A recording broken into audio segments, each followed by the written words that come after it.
Hello बच्चे, आज हम बात कर लेते हैं संधि की। जैसे आपके बहुत सारे डाउट रहते हैं, बस थोड़ा सा समय लगेगा और आपको संधि क्लियर हो जाएगी। देखो, जैसे आप बोलते हो कि मैम संधि समझ नहीं आती, तो बड़े आराम से समझना कि जहां दो वर्णों के मेल से विकार उत्पन्न होता है वहां अपनी संधि होती है। जैसे आप समझो इस बात को, जैसे मान लो कहीं सब्जी वाला लिखा है और मैं आपसे बोलूं क्या इसमें संधि है, तो आप बोलो हाँ मैम हो जाएगी, है ना। सब्जी को अलग तोड़ दो, वाला को अलग तोड़ दो, तो यहां पर अपना यौगिक शब्द तो है लेकिन संधि नहीं है। क्यों? क्योंकि जब आप इसको अगर ऐसे तोड़ते हो सब्जी धन वाला, सब्जी धन वाला, तो क्या इस पर कोई फर्क पड़ा? बिल्कुल फर्क ना पड़ा। जैसे सब्जी वाला यहां था वैसे सब्जी वाला यहां आ गया, तो कोई विकार तो उत्पन्न हुआ ही नहीं। और जब कोई विकार नहीं उत्पन्न हुआ तो संधि कैसी? तो ये वाला तो अपना होगा नहीं, ये तो अपना नहीं होगा।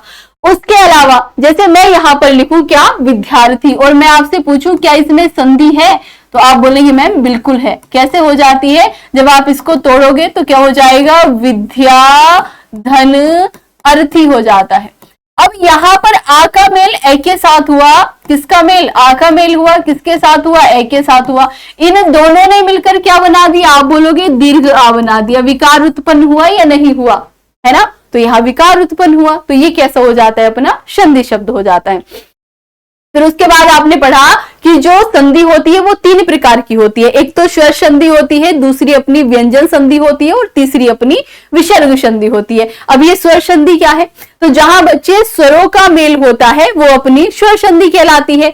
जहां अपना व्यंजन का मेल स्वर किससे होता है? स्वर अथवा व्यंजन से। जहां व्यंजन का मेल स्वर अथवा व्यंजन से होता है वो अपनी व्यंजन संधि कहलाती है। और जहां विसर्ग का मेल स्वर अथवा व्यंजन के साथ हो वहां अपनी विसर्ग संधि होती है। ये चीजें आपको क्लियर हुई। उसके बाद आ जाते हैं भैया स्वर संधि पर। सबसे बड़ा स्यापा ये स्वर संधि ही है ना, कि स्वर संधि क्या है? तो स्वर संधि के टोटल 5 भेद होते हैं। कौन कौन से होते हैं? एक दीर्घ स्वर संधि होती है, दूसरी अपनी गुण स्वर संधि होगी, तीसरी वृद्धि, पांचवी यण और चौथी यण और पांचवी अपनी अयादी हो जाती है। तो टोटल अपनी 5 स्वर संधियां हो जाती हैं। अब इसकी पहचान कैसे करें, तो एक एक करके समझते हैं। आ जाओ, देखो जैसे मान लो कि अपना दीर्घ स्वर संधि है, पहली वाली दीर्घ स्वर संधि है। बिल्कुल छोटा करके समझेंगे और आपको चीजें समझ भी आएंगी, ठीक है। मैं बात करूं कि इसकी पहचान आप कैसे करोगे दीर्घ स्वर संधि की, तो सबसे आसान सा तरीका है। आपको इसमें क्या नजर आएगा? आप बोलोगे मैम इसमें या तो बड़ा वाला आ नजर आएगा बीच में, या फिर बड़ा वाला ई नजर आएगा, या फिर बड़ा वाला ऊ नजर आता है, ठीक है, या फिर बड़ा वाला ऊ नजर आता है। तो यहां पर अपनी कैसी हो जाती है? आप बोलेंगे यहां नजर आ रहा है बड़ा वाला। बड़ा वाला इसमें ए और ओ नहीं है, इस बात का ध्यान रखेंगे कि यहाँ जो दीर्घ स्वर नजर आएगा वो सजातीय नजर आएगा। अब सजातीय स्वर जानते हो ना, कि जो एक ही जैसे स्वरों के मेल से मिलकर बने होते हैं। सजातीय स्वर दीर्घ वाले यहाँ नजर आते हैं। जैसे मैं लिखूं विद्यालय, अब मुझे बताओ कि इसका संधि विच्छेद क्या होगा विद्यालय का? तो आप बोलेंगे मैम विद्या धन आल्य हो जाता है। विद्या धन आल्य हो जाएगा कि नहीं हो जाएगा? आप बोलेंगे मैम बिल्कुल हो जाता है। तो जब अपन आ का मेल आ से कराएंगे, किसका मेल? आ का मेल आ से, तो क्या बनेगा? यहाँ पर दीर्घा बनेगा। बना कि नहीं बना? आप बोलेंगे मैम बिल्कुल बना। तो जहां आपको बड़ा वाला आ दिखे, बड़ी वाली ई दिखे, या फिर आपको यहाँ पर बड़ा वाला ऊ दिखाई दे, तो आप समझ जाना कौन सी संधि है, वहां अपनी दीर्घ स्वर संधि होती है। वही अगर मैं बात करूं बच्चे गुण स्वर संधि क्या है, गुण स्वर संधि क्या होती है, तो इसकी बड़ी सिंपल सी पहचान है कि इसमें आपको एक तो छोटा वाला ए देखने को मिलेगा, छोटा वाला ए है ना, जिसकी मात्रा ये होती है, ये तो आपको ये देखने को मिलेगा, या फिर आपको ओ देखने को मिलेगा जिसकी मात्रा ये होती है।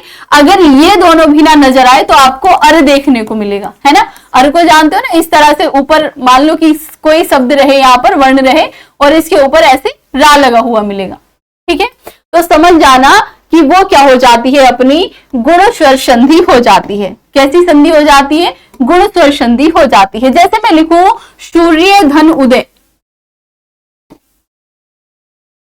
जैसे लिखो यहां पर सूर्य धन उदय। अब जरा इन दोनों का मेल करो कि क्या बनेगा। जब आप सूर्य धन उदय का मेल करोगे तो ये रह तो पहले से आधा है, मेल मेल किसका होगा, ए का और ऊ का, है ना। रे तो आधा है, ये के साथ ए चिपका हुआ है, तो मेल किसका हुआ, ए का हुआ ऊ के साथ, और इन दोनों ने मिलकर क्या बनाया, ओ बनाया।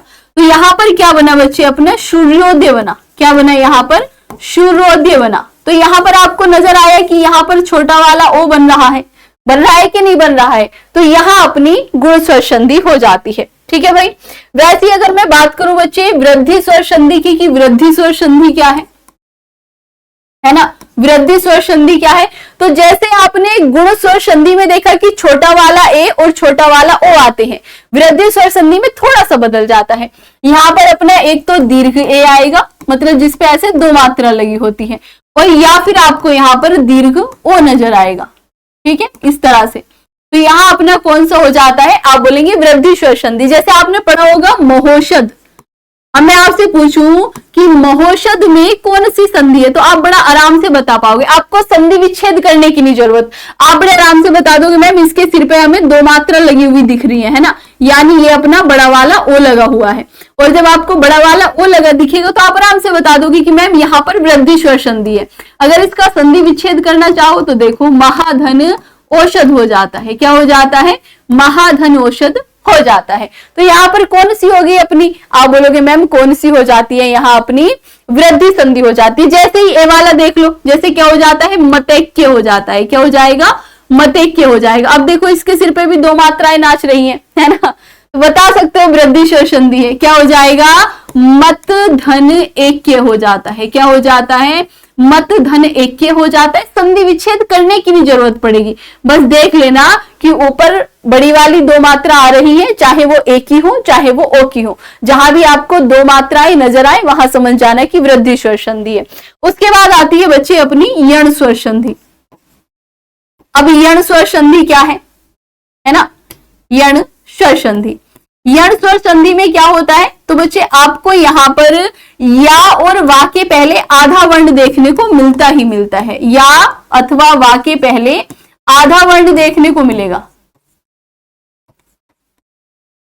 आधा वर्ण। तो आप जान जाओगे कि यहां पर कौन सी है, यण स्वर संधि है। कैसे मिलेगा, जैसे मैं यहां लिखूं क्या, प्रत्याघात। अब मैं आपसे पूछूं बताओ इसमें कौन सी संधि है, मैंने यहां लिख दिया स्वागत। अब मैं आपसे पूछूं यहाँ पर कौन सी संधि है, आपको बड़े आराम से दिख गया कि मैम ये के पहले आधा वाला ता लगा है और वे के पहले आधा वाला शा लगा है, यानी यहाँ पर अपनी यण स्वर संधि हो जाएगी। कौन सी, यण स्वर संधि। संधि विच्छेद करके देख लो क्या हो जाएगा, प्रतिधन आघात हो जाता है, प्रतिधन आघात, है ना, प्रत्याघात हो जाएगा। स्वागत में क्या होता है, सुधन आगत, सुधन आगत, उसको क्या बोल देते हैं अपन, स्वागत बोल देते हैं। तो ये होगी अपनी कौन सी, यण स्वर संधि। क्लियर। अब एक और बचती है बच्चे अयादि स्वर संधि। अयादि स्वर संधि और भी इजी है, आपको ये आई दिख गया ना, समझ लो इसी पर पूरी डिपेंड करेगी। जो अपनी अयादि स्वर संधि होती है इसमें आपको ए, उसके अलावा आए, उसके अलावा अब, उसके अलावा आव देखने को मिलता है। ठीक है, ए आय अब और आव देखने को मिलता है किसमें, अयादि स्वर संधि में। जैसे मानो कि मैं यहां पर लिखूं क्या, जैसे मैं यहां पर लिखूं पवन और मैं आपसे पूछूं इसमें कौन सी संधि है, आप मुझे बता पाओगे या नहीं बता पाओगे, ये बताओ। जैसे मैंने यहां लिख दिया नायक, मैं आपसे पूछूं इसमें कौन सी संधि है, बताओ जरा कौन सी होगी। मैं आपसे पूछूं मैंने यहाँ पावक लिख दिया, बताओ इसमें कौन सी संधि है। मैं आपसे पूछूं मैंने यहाँ गायक लिख दिया, बताओ कौन सी संधि है, बता पाओगे या नहीं बता पाओगे। देखो जैसे पवन है तो इसका संधि विच्छेद क्या होगा, आप बोलेंगे मैम पो धन अन हो जाता है। अब यहाँ पर क्या बना, यहां पर बन क्या रहा है, आप बोलोगे मैम ओ का मेल ए के साथ हुआ और क्या बना अपना यहाँ पर, आप बोलोगे अव बन गया, अव बन गया। अब जब आपको यहाँ पर अव दिख ही गया है तो अयादि स्वर संधि है। नायक का बनाओ तो आप बोलोगे मैम नए धन अक हो जाता है, नए धन अक क्या हो जाएगा, यहाँ पर आय बना तो उससे क्या बना अपना नायक बना। पावक का करो, वैसे पावक के में क्या होगा, पौ धन अक हो जाएगा, पौ धन अक, और यहाँ पर क्या बन गया, आव बन गया, तो ये अपना पावक हो गया। वैसे गायक का बना लो, क्या हो जाएगा, गए धन अक हो जाएगा, क्या हो जाएगा, गायक हो जाता है। यहाँ पर अपना क्या बना, आप बोलोगे मैम आय बन गया, तो इस तरह से अपनी क्या हो जाती है, अयादी स्वर संधि। क्लियर हुआ ना कि अगर अपनी दीर्घ स्वर संधि होगी तो या तो अपना बड़ा वाला आ आएगा, या फिर बड़ा वाला ई आएगा, या फिर बड़ा वाला ओ आएगा। क्लियर। अगर अपनी गुण स्वर संधि होगी तो आपको शब्द के सर पे या तो छोटा वाला ओ लगा हुआ दिखाई देगा, या फिर छोटा वाला ए लगा हुआ दिखाई देगा। अगर ये दोनों ही नहीं दिखाई देते तो आपको अर लगा हुआ दिखाई देगा। ठीक है। उसके बाद आती है अपनी वृद्धि स्वर संधि। वृद्धि स्वर संधि में आपको दीर्घ ओ और दीर्घ ए लगा हुआ दिखाई देता है। अगर मैं बात करूं यण स्वर संधि की तो या और वा के पहले आपको आधा वर्ण वहां पर नजर आएगा। ठीक है, या और वा के पहले आधा वर्ण नजर आता है। और अगर मैं बात करूं बच्चे अयादी स्वर संधि की तो अयादी स्वर संधि में आपको अव, आव, अय और आय बनता हुआ दिखाई देता है, वो अपनी अयादी स्वर संधि होती है। बाकी छोटी सी बात कर लेते हैं अपनी व्यंजन संधि की। तो व्यंजन संधि का बड़ा सिंपल सा है, जहां भी किसी व्यंजन का मेल है ना, उसके 12 नियम होते हैं, वो आपको रटने ही नहीं है। बस इतना समझो कि जहां भी व्यंजन संधि का व्यंजन संधि में क्या होता है, किसी भी वर्ण का, किसी भी व्यंजन का, चाहे वो का हो, खा हो, किसी का भी मेल हो सकता है। यानी किसी भी व्यंजन का मेल जब स्वर अथवा व्यंजन से होता है और उनके मेल से जो विकार उत्पन्न होता है उसी को हम व्यंजन संधि कहते हैं। वैसे अपनी जो विसर्ग संधि होती है उसमें विसर्ग का मेल, विसर्ग तो जानते हो ना कि ये वाले जो दो बिंदु होते हैं इनको विसर्ग बोला जाता है। तो जब इन दो बिंदुओं का मेल या तो स्वर से होता है या फिर व्यंजन से होता है, जब विसर्ग का मेल स्वर अथवा व्यंजन से होगा और उनकी वजह से कोई भी विकार उत्पन्न होता है तो वो अपनी क्या कहलाती है, विसर्ग संधि कहलाती है। उम्मीद है ये वीडियो आपके लिए हेल्पफुल होगी बच्चे। ऐसे ही बहुत सारी वीडियो लाते रहेंगे, बस आप बने रहिएगा हमारे साथ। तब तक के लिए सभी को राधे राधे, प्रणाम, जय हिंद।